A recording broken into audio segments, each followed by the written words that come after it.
Et il a rêvé de lui qu'il a dit, mon père, tu m'as sauvé de l'enfer lorsque tu as continué jusqu'à 100, même jusqu'à mort. Pour vous dire, donc, c'était l'un des principaux ou le principal personne qui critiquait Abou Bakr dans son califat. Mais le jour où il a pris lui la responsabilité, il s'en est voulu. Il a dit maintenant je sais, je comprends Abou Bakr. C'est très difficile, une mission très difficile. Je vous lis juste 2-3 lignes, Inch'Allah, parce qu'on n'a pas le temps.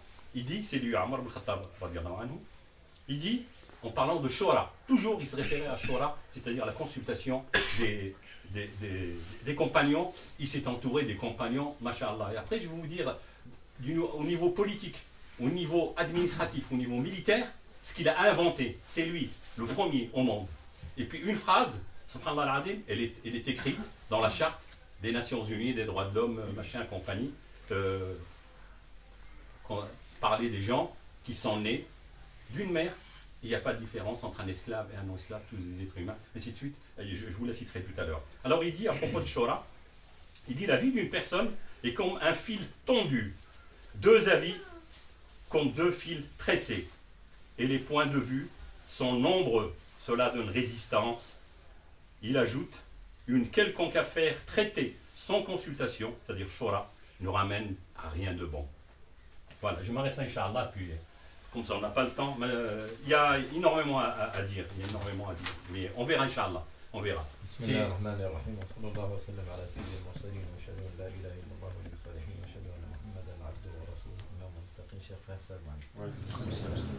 Merci d'être venu, de nous écouter, mais nous ne sommes rien du tout. Hein. Mais moi je vous envoie à lire votre histoire, votre civilisation. Lire pour vous soyez que vous allez voir que vous êtes pas rien et que vous descendez pas de rien. Il y a une richesse, il y a une civilisation magnifique. Omar, que mon frère Abdelkader il a choisi, Omar ibn Khattab, c'est un génie. C'est vraiment un génie. Plus que vous pouvez dire, si je peux vous dire que Omar ibn Khattab il a dit, j'ai rejoint la vie d'Allah 5 fois. La vie d'Allah. Les paroles d'Allah. C'est-à-dire, avant que les paroles d'Allah descendent, voilà. Lui, il a dit ses paroles. Lui, il a dit ses paroles. Voilà. Il a dit ses paroles. Ils ont été confirmés. Et c'était confirmé par le Coran. Vous imaginez ça? Subhanallah. Un être humain, de simple être humain, comment il devenait, il faut le connaître avant, il était acharné contre l'islam. Il est contre l'islam. Il voulait tuer le prophète. Il était quelqu'un, mais dans l'islam, comment il est devenu? Il dit, parfois les choses, il a prévu des choses, et le Coran il descend comme le prophète, comme Omar il l'a dit. Comme Omar il l'a dit. Il est venu chez le prophète, sallallahu alayhi wa sallam, par exemple, il a dit, avant le hijab, il a dit au prophète, il y a des gens, beaucoup de gens qui rentrent chez toi. Tu n'y as qu'une maison. Ah, vous connaissez le prophète, il n'a pas 5 chiens, F7 ou F8. Il a une chambre, c'est tout. Pas de porte, juste un rideau. Donc les gens, ils rentrent chez lui, forcément ils vont voir sa femme. Et je donne un exemple. Donc, à l'époque, il n'y avait pas le hijab. Donc il voit sa femme avec ses cheveux normaux. Parce qu'il est chez elle. Il n'est pas dehors. Donc, et il a dit au prophète, sallallahu alayhi wa sallam, si tu peux demander aux femmes de se vêtir, se voiler. Je vais voir. Le Coran il descend. Demande à tes femmes, à tes filles et aux femmes des musulmans de se voiler. Subhanallah. Il vient vers nous. Je peux citer beaucoup de choses. Je peux citer beaucoup de choses que Omar ibn Khattab et Nabi sallallahu alayhi wa sallam est un grand hypocrite humain. Et Nabi sallallahu alayhi wa sallam, il se prépare pour faire la prière sur lui. Il vient et dit, c'est un grand hypocrite, ne fais pas la prière sur lui. C'est un prophète. Après, lorsqu'il a trop insisté, Omar, il a dit, Omar, écoute, recule, Allah il m'a fait choisir, j'ai choisi. Le Coran il descend, ne fais jamais la prière sur un hypocrite.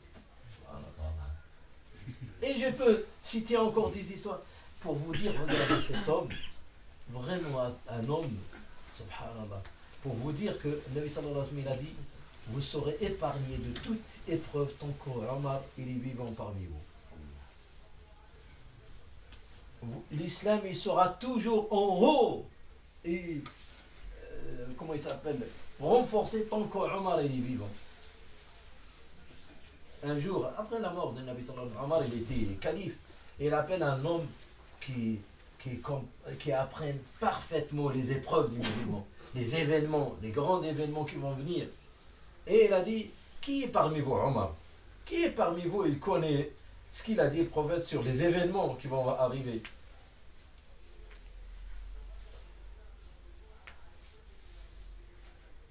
Hudayfa ibn Yaman,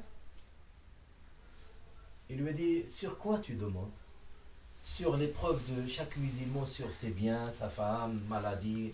Il lui a dit, non, je ne demande pas celle-là. Celle-là, c'est les prières et le monde, il purifie l'être humain. Je voudrais des épreuves qui ravagent toute c'est pas l'humanité, qui ravage les musulmans et qui fait que les musulmans ils seront bouleversés et même partagés et frappés les uns contre les autres. Il m'a dit, Omar, ne crains rien de ça. Ne crains. Et Omar lui a dit, mais pourquoi tu me dis ne crains rien? Il lui a dit, parce que entre toi et elle, il y a une porte. Entre moi et elle, il y a une porte. Il lui a dit, écoute Hudayfa, cette porte, il s'ouvre ou il va être fracassé. Il a dit, malheureusement, il sera fracassé. Omar, il a dit, si ouvre, on peut dire qu'on peut la fermer comme ça. Quand on veut, voilà, etc. Mais s'il se fracasse, ça y est. Et il dit, barakallah fi. Lorsqu'il est parti, Omar, on lui dit, qu'est-ce que tu lui dis? Il lui dit, oui. Il lui a dit, écoute-moi, c'est quoi la porte? Les compagnons, voilà, qui ont posé la question à Hudayfa. Tu dis, la porte. Il a dit, vous ne connaissez pas la porte? C'est lui la porte. C'est Omar la porte. C'est lui la porte. Et on a dit Hudayfa, est-ce que Omar il sait ça? Il a dit, mais il sait mieux que moi. Il connaît mieux que moi. Omar ibn Khattab, il disait que la science, c'est 10 sur 10. Omar, lui seul, il avait 9 sur 10. 9 sur 10 de la science. C'est un homme que... comment il est rentré à l'islam? Grâce au dua du prophète sallallahu alayhi wa sallam. Lorsque les musulmans, je vous renvoie au premier jour, aux premières années de l'islam, les musulmans ils étaient faibles, peu nombreux, écrasés, ils priaient cachés dans leur maison, dans leur foyer, ils montraient qu'ils ne sont pas musulmans, mais on cache dans l'invisible, ils sont musulmans, ils lisent le Coran, vraiment en cachette. Le Nabi sallallahu alayhi wa sallam, il a dit cette situation, il lève la main, il dit, oh Allah, renforce cette religion par un des deux grands hommes forts, Abu Jahl, qui était la tête. Si je vous dis que Abu Jahl, il considère, c'est le pharaon de cette communauté. De son époque. Pharaon, ou bien Omar ibn Khattab. Mais Allah subhanahu wa ta'ala, il a choisi Omar ibn Khattab. Il disait, les Sahaba, ils disaient, on n'a jamais osé faire la prière à Al-Kaaba. On n'a jamais... Moi? Ouais. C'est toi Farid? Non. On n'a jamais osé faire la prière dans le Kaaba. On n'a jamais montré notre islam dans la Mecque. Mais depuis que moi, Omar est devenu musulman, alhamdoulilah, on commence à sortir, à respirer. Un peu, ouais.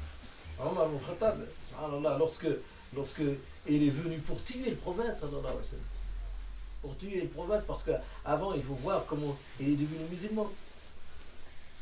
Il est sorti on lui a gonflé la tête. Mohammed il le fait, le Mohammed sallallahu alayhi wa sallam il le fait, le Mohammed sallallahu alayhi wa sallam il le fait. Il a dit, mais attends, je vais le liquider tout de suite. Il prend un sabre et il part. Et un des musulmans qui est caché et qui est musulman, Il fait, oh, tu vas. Ah, il va, Omar prendre le sabre, Ça, il a dit, ça y est, aujourd'hui, il va tuer. Il va tuer, ça y est, c'est fini. Il faut le voir. Il m'a dit, tu vas où comme ça?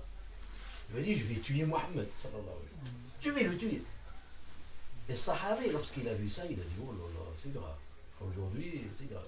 Il a dit, il voulait un petit peu chaud. Il voulait dévier son intérêt, son esprit. Il m'a dit, tu veux tuer Mohammed? Tu crois que la femme Mohammed, ils vont te laisser tranquille?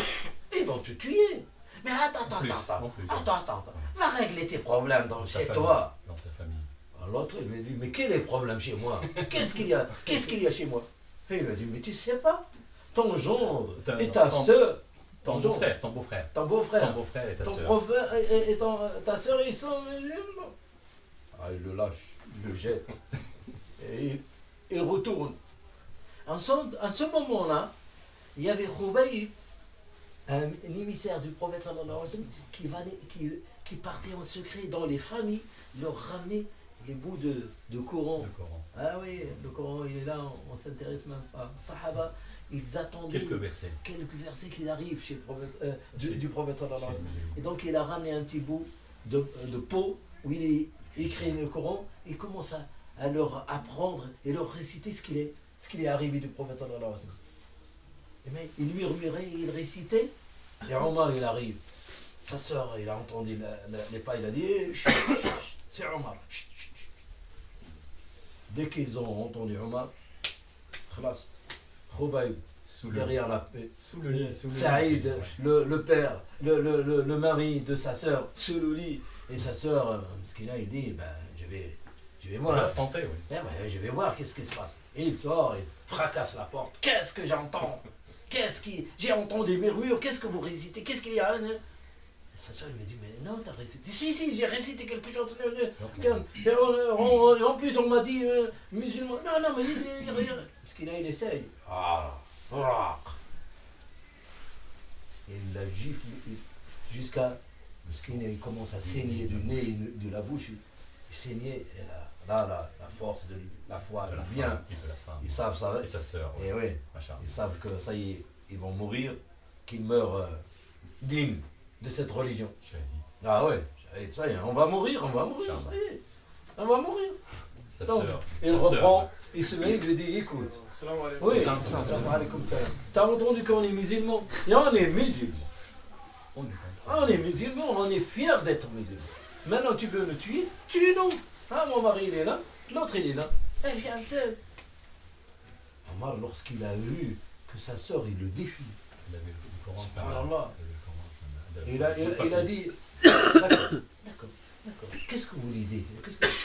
Khubayb il sort avec le bout de papier. Oui, on dit ça. Attends, à moi, arrête, viens, amène. Il dit, non. Sa soeur, il le prend, il lui dit, tu le prends pas. Pourquoi, ma soeur? Donne-moi, je veux lui dire, qu'est-ce que vous...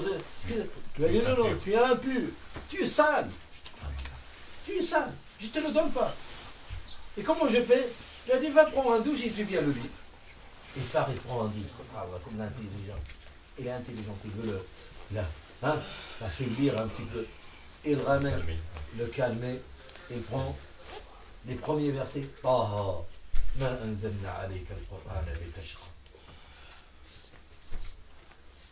On n'a pas descendu ce livre-là pour que tu sois attristé.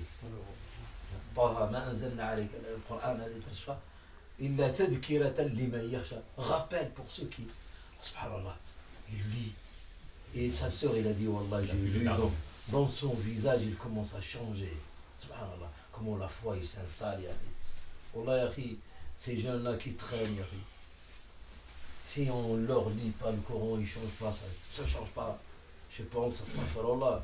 Si je dis pas le contraire, c'est Shaitan, il les a envoûtés.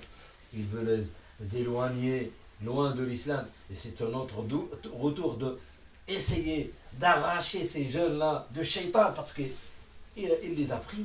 Il les a pris loin. Vraiment loin. Donc, lorsqu'il a fini de réciter, il a dit, comment vous faites pour rentrer dans cette religion? C'est bien ce que vous faites. Et là, Khubayb il saute, il lui dit, j'espère le bien pour toi. J'ai entendu le prophète dire que Allah renforce cet islam par un des deux Omar. parce que l'autre il s'appelle Ça Omar, fait Omar aussi, ouais. et j'espère que ça sera toi, ça tombe sur toi. Il lui a dit, montre-moi, là où il est, là où il peut être. Il lui a dit, viens. Il le ramène. Et lorsqu'il l'a ramené, il a toqué la porte, il a regardé, il a vu Omar avec le sabre. Ils sont rentrés chez le prophète. La fin du monde. Ça y est, on y est liquidé. Il va nous égorger tous. Qui?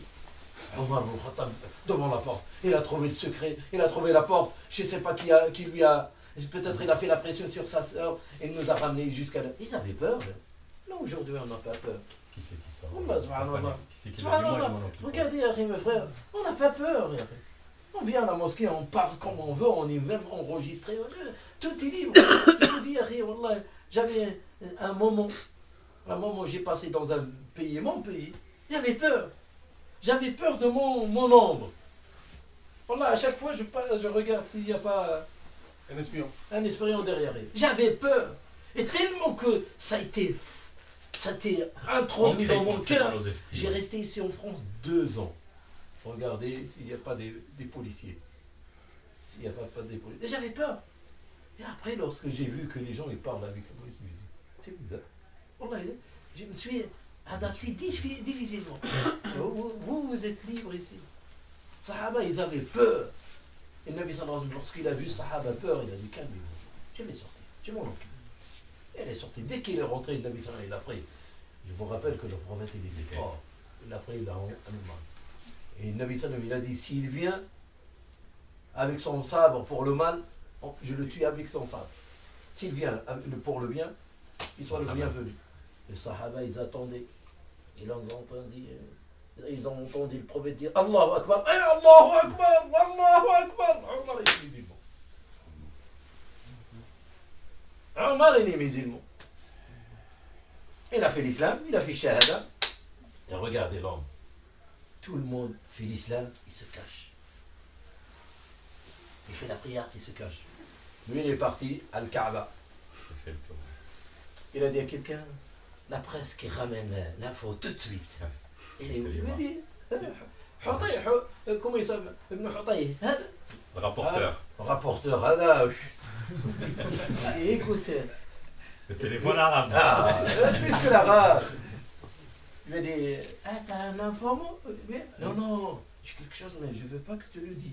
Ah oui, mais c'est secret, il n'y a pas de problème, tu peux compter sur moi.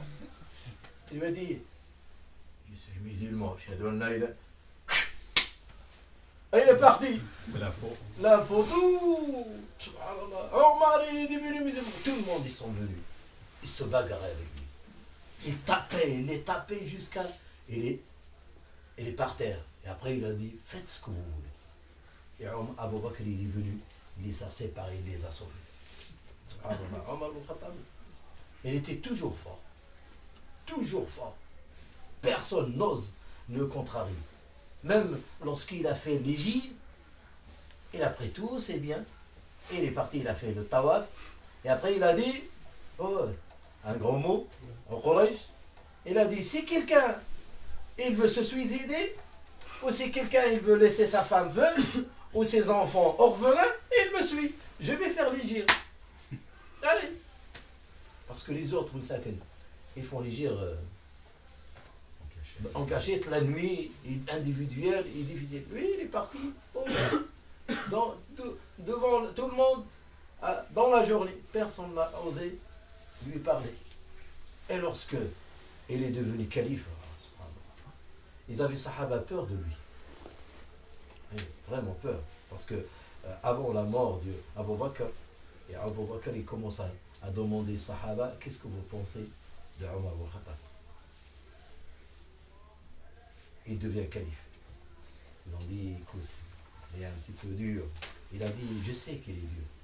Mais une fois il va être calife, il va changer. Je suis sûr. Et c'est ce que je pense. Et à la fin, il a écrit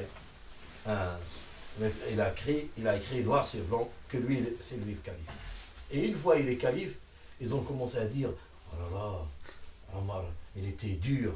Au moment du prophète, c'est que le prophète qui le retenait. Maintenant, il était encore dur au moment d'Abou Bakr, à chaque fois il coinçait avec lui, et maintenant il a le pouvoir, et je sais pas, il va nous écraser. Bah, il a fait un discours. Il a dit, vous dites qu'Omar il est dur, mais je vous assure que je suis plus dur que vous pensez. Mais je serai doux jusqu'à mettre mon visage dans la terre pour les faibles parmi vous. Et je suis, ah oui, et je serai dur pour ceux qui traitent les autres injustes. C'est magique, c'est ce qu'on fait nous, mais Subhanallah. Subhanallah. Et je vous dis ce qu'il fait, ce qu'il est devenu cet homme. Et Allah subhanahu wa ta'ala, jusqu'à Nabi sallallahu alayhi wa sallam, il a dit j'ai rêvé et j'ai vu. Comment il arrive à Nabi sallallahu alayhi wa sallam? Il a dit j'ai rêvé que je suis autour, à côté d'un puits. Et j'ai commencé à prendre de l'eau jusqu'à, mashallah, jusqu'à j'ai arrosé un petit peu. Et après moi, il y a Abou Bakr, il a fait 2 ou 3. Et après Omar, il a dit, il a fait, j'ai jamais vu un génie comme lui. Et ça, ils l'ont expliqué, c'est la califat. La durée du prophète, et la durée de Omar et la califat. Et si je vous dis que Omar al-Khattab, il a vécu 10 ans. Il a inventé, il a excellé. Il va donner des détails, Inch'Allah. La phrase que je vous ai dit, qui est inscrite dans la Charte des Nations Unies, c'est suite à un différend d'un copte avec le fils de Saad ibn Abi Waqqas, où il a giflé, enfin bref, Amr ibn al-As, pardon, qui avait gouverné en Égypte. Il dit, depuis quand vous attribuez-vous le droit de réduire en esclavage des hommes alors que leur mère les engendrait libres? Ça, tout le monde, les gens qui suivent ça, ils ont entendu. Alors parmi les choses que Omar ibn Khattab a faites, par exemple pour l'armée, c'est le premier à avoir à organiser l'armée musulmane avec la hiérarchie, les commandements, les casernements. C'est le premier à avoir désigné des gouverneurs politiques, religieux, etc. dans les contrées où il commandait. Et il a envoyé, par exemple, Saad ibn Abi Waqqas une expédition militaire en Perse, et ainsi de suite. Et puis il y a des histoires, par exemple, celle de César qui a dépêché un agent pour voir Omar ibn Khattab, pour s'enquérir, pour l'espionner d'une certaine façon, s'enquérir de sa condition. Une fois arrivé à Médine, il demanda aux musulmans, où puis-je trouver le roi? On répondit, nous, ici on n'a pas de roi, mais on a un émir. Il est quelque part en dehors de la ville, à la campagne. Il partit à sa recherche et le trouva couché, à même le sable, et pour oreiller son bâton. Ce bâton, il disait, d'après les textes que j'ai lus, mon frère Al le confirme, quand il frappait, il paraît que c'était une décharge électrique, quand il frappait avec ce bâton-là, qui n'était pas grand, il était petit, enfin bref. Il partit donc à sa recherche, il trouva couché à même le sol pour oreiller son bâton. S'apercevant de cette posture, il était impressionné, cet agent. Puis il dit, cet homme redouté de tous les rois, par peur, mène une vie pareille. C'est sûrement sa justice qui lui a concédé de jouir d'un sommeil aussi calme et aussi profond. Alors que notre roi est inique et toujours sur ses gardes. Ça, c'est Omar. Machallah, j'ai lu un texte, une phrase, je ne sais pas, c'est le Rasoul sallallahu alayhi wa sallam, il dit, si j'ai à désigner un prophète après moi, si j'ai à désigner, je désignerai Omar ibn Khattab. J'ai lu, je ne sais pas si c'est avéré ou pas, mais il y a beaucoup de choses que Nabi sallallahu il avait sur Omar, oui, sur Omar, c'est exceptionnel. Une anecdote, hein, Nabi sallallahu alayhi wa sallam, Omar vient vers le prophète sallallahu alayhi wa sallam.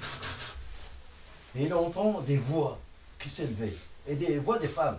En fait, il entend, dès qu'il a tapé, on lui a dit c'est qui? Il a dit Omar. Ouf, il n'y a plus de voix. Ça ne crie plus. Est-ce que je peux rentrer? Le prophète, il lui dit rentre, Omar. Il rentre, il trouve le Nabi sallallahu alayhi wa sallam, il est en train de rigoler. Il dit qu'est-ce qui se passe? Tu rigoles? Il a dit je rigole, je suis vraiment. Qu'est-ce qu'il y a dit? Il a quelque chose. Il a dit tout à l'heure, t'as pas entendu des voix? Il a dit si, on dit marcher chez toi. Il m'a dit tu vois ces femmes-là qui sont derrière, qui se cachent derrière, et ils étaient autour de moi à crier. Ah oui. Et lorsqu'ils ont entendu ta voix, Ils sont cachés là, derrière. Tu as fait peur à eux. C'est le prophète qui lui dit.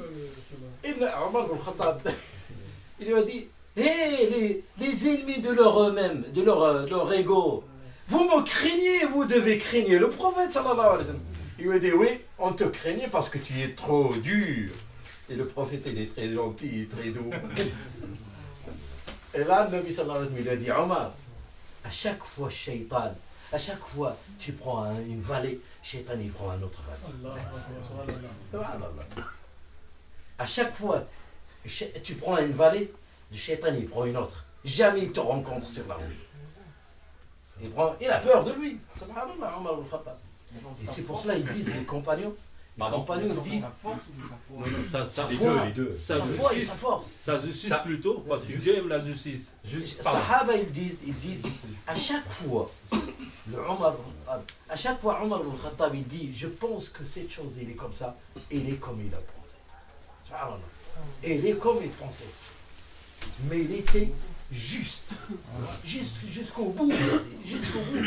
Je l'ai dit l'autre fois dans le Jumu'ah, on lui a ramené un butin sous forme d'un musc. Du musc. Parfum. Parfum pas liquide. Musc, en pierre. En pierre, voilà. Et il dit, j'espère, il dit au compagnons, j'espère que je trouve quelqu'un où il a une femme, parce qu'à l'époque, C'est surtout les femmes qui avaient ça. qui a un balance sensible pour partager ça équitablement entre nous tous. Sa femme, elle a entendu, oui, il lui a dit, ouais, donne, j'ai une balance et je suis parfaite. Il lui a dit, non, je te donne pas. Il lui a dit, mais pourquoi?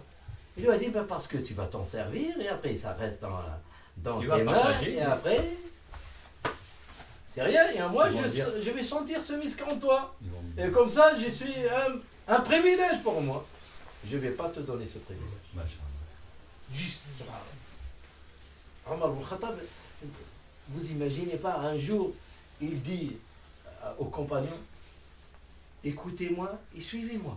Tant que je suis sur la voie, si je tourne un petit peu, redressez-moi. Toujours comme ça. Un jour, il fait le khutbah. Il a dit, écoutez-moi et suivez-moi. Salman, il lève la main, il lui dit, on t'écoute plus et on te suit plus. Qu'est-ce qu'il y a? C'est le malfal ici. Voilà. C'est le malfal. Qu'est-ce qu'il y a? Il lui dit, écoute, on t'a ramené un tissu, tu nous as partagé tous, égal. C'est vrai ou pas? Je dis oui. Tu nous as donné un, et on voit sur toi, il y a 2.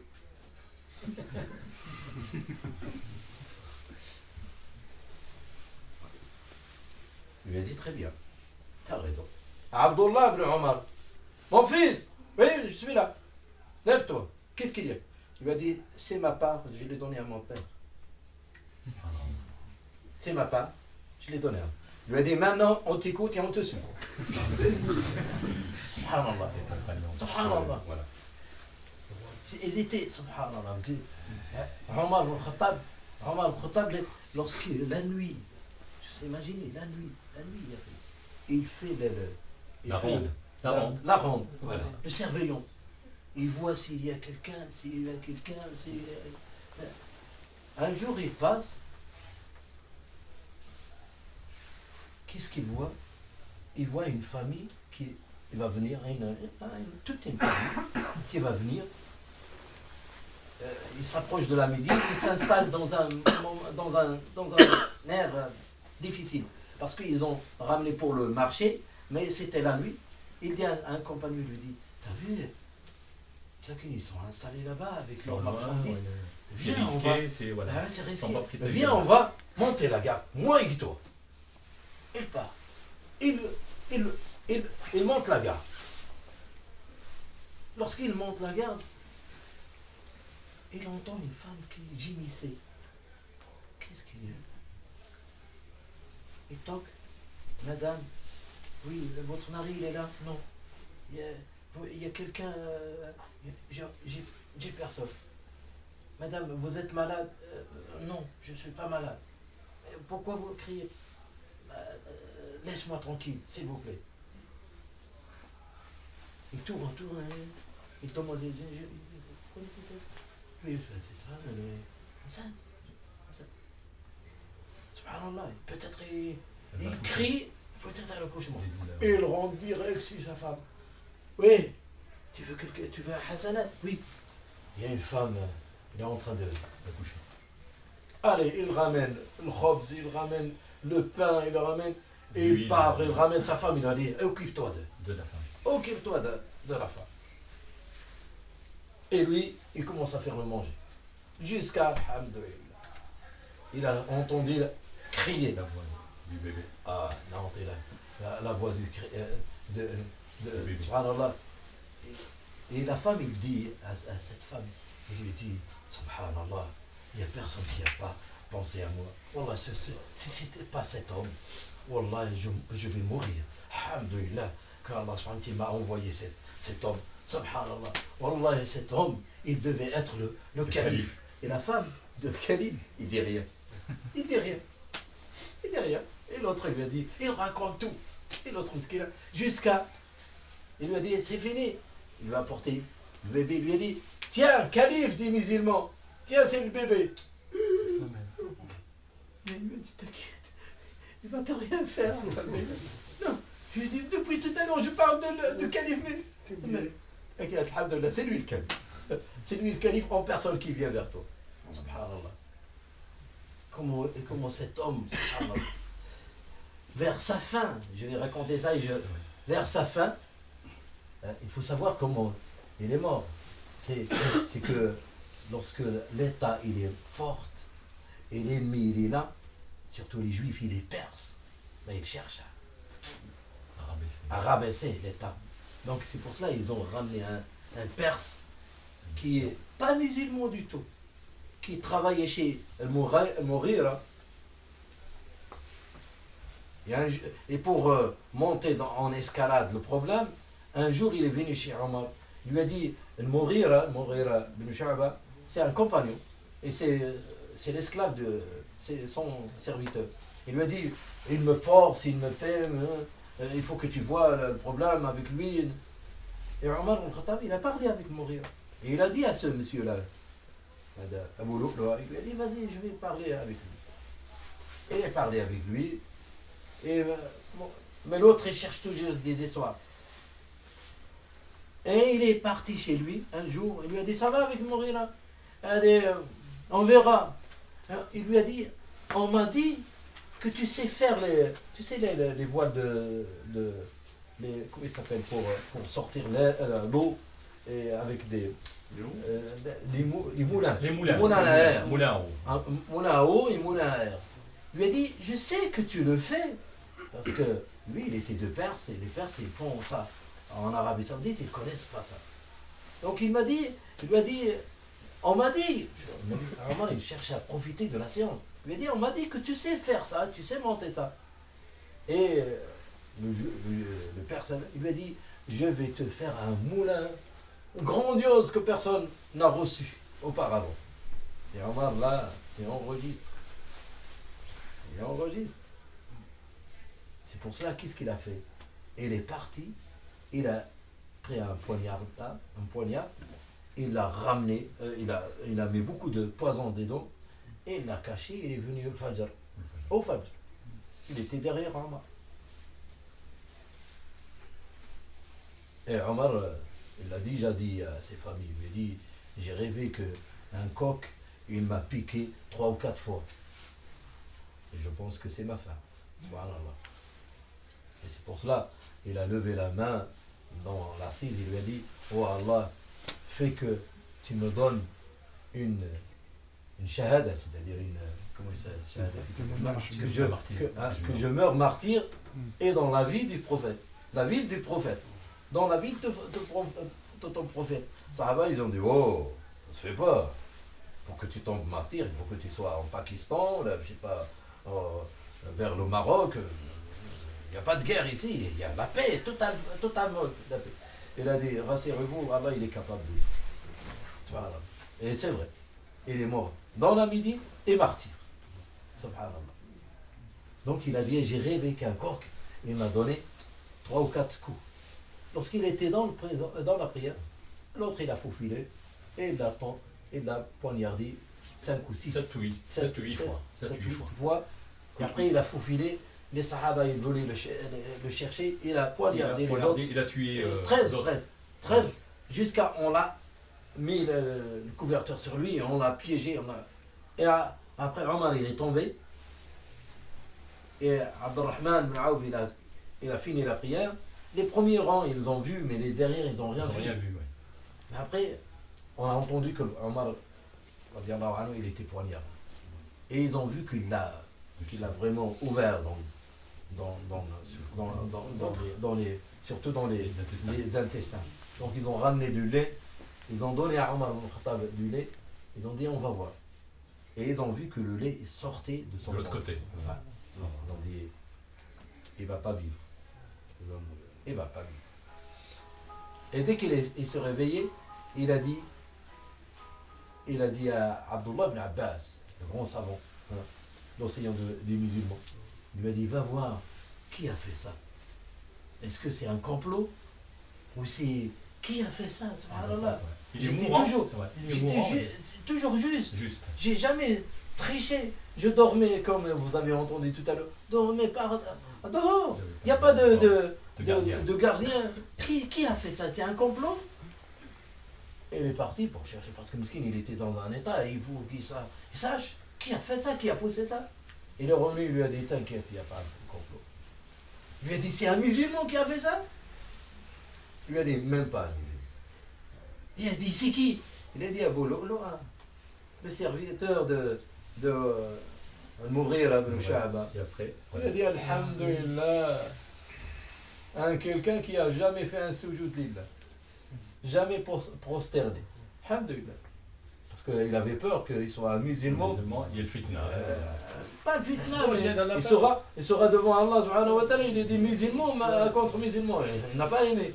Alhamdulillah que c'est quelqu'un qui a jamais prosterné. Et vers la fin, lorsqu'il était fatigué, son fils il est venu, il posait sa tête sur sa cuisse. Il ouvre les yeux, il tombe dans les pommes, il ouvre les yeux, il dit Abdullah, oui, mon père, qu'est-ce que tu veux? Il a dit pose ma tête par terre, sur le sable, et mets mon visage dans le sable. Il dit papa, Nabi, tu es bien sur mon cuisse. Comment je peux poser ton front et ta tête dans le sable? Je ne peux pas. Et après, il perd connaissance. Il se réveille encore. Il me dit, mon fils, Abdullah, tu as fait ce que je t'ai demandé. Il dit, c'est impossible. Il lui a dit, pose ma tête par terre, sur le sable. Malheur à toi, et malheur à moi, et malheur à ta mère, qui est ta mère sur terre. Si Allah subhanahu wa ta'ala, il ne va pas me pardonner. Je veux que Allah il me voie dans cet état, mon visage dans le sable, pour qu'il me pardonne. Et avant de mourir, il lui a dit, mon fils, j'ai une demande à te demander. Il lui a dit quoi? Il lui a dit, va chez ta mère, Aïcha, et tu lui dis qu'Omar, il veut s'enterrer avec ses deux amis, le prophète et Abu Bakr. Et regarde ce qu'il te demande. Et tu lui dis pas Amir al-Mu'minin, tu dis Omar, parce que ça y est, il n'y a plus d'Amir al-Mu'minin. Dis Omar. Il a toqué, il a trouvé Mskina, il pleurait, tout le monde pleurait. La Médine, tout le monde pleurait Omar al-Khattab. Il pleurait. Il lui a dit, qu'est-ce qu'il y a mon fils, qu'est-ce qu'il y a? Il lui a dit, Omar, il t'a demandé, est-ce qu'il ne peut pas être enterré à côté de ses amis? Le problème est à ton père. Il a dit, j'ai réservé cette place pour moi, pour être à côté de mon époux et mon père. Mais aujourd'hui, je la laisse pour Omar. Allah, je le laisse pour Omar. Dis-lui oui, c'est accord. Et pas. On lui a dit, Abdullah, il arrive. Il a dit, montez-moi. Faites-moi asseoir. Mettez-moi en position que je J'écoute. reçois l'information. C'est très important. Dès là-bas, il lui dit, qu'est-ce que tu as? Il lui a dit, ce que tu aimes, Omar. Il a dit, alhamdoulilah, j'avais rien dans cette vie que celle-là. Je voudrais rien dans cette vie que celle-là, être enterré à côté des deux. Après, lorsqu'il lui a dit, écoute-moi, peut-être il a honte de moi, je suis vivant. Une fois que je suis mort,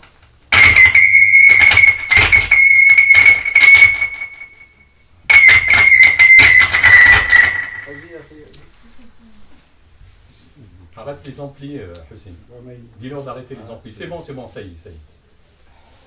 On l'appelle de la prière.